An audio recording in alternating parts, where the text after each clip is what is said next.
alternate method for freezer paper and starch is a little bit more wasteful in terms of fabric, but it's easier for people that don't have really good finger or hand dexterity and that don't want to bother with a paintbrush and putting starch in a cup. So I'm going to iron the template onto the fabric, shiny side down, and I am going to use the starch and spray this edge right here.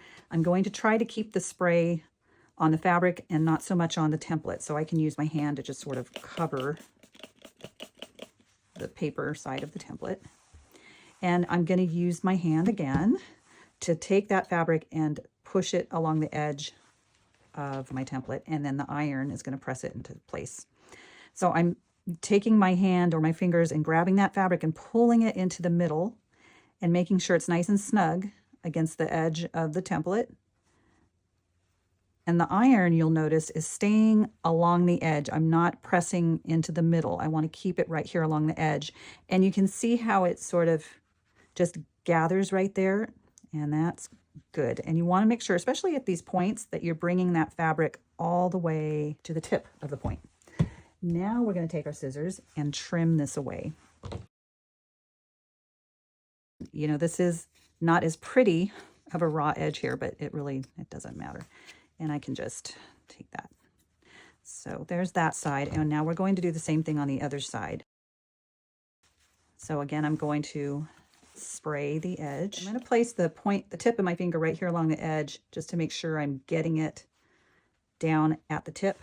And then I'm going to iron that down. Okay, now we're going to trim this side. The points we can take care of now, and I'm going to do the same thing that I do in the other method, and I'm folding this extra fabric back down on itself, and it kind of forms a little triangle on this side, and I'm going to press that in place. Since I do have my paintbrush here still, I'm going to just give that a little dot of starch so it stays where I want it. And again, if you don't have a paintbrush, you can either spray your finger with this, or you could spray the tip. There we go. I'm going to give it another press from this side, and then I'll take that freezer paper template away,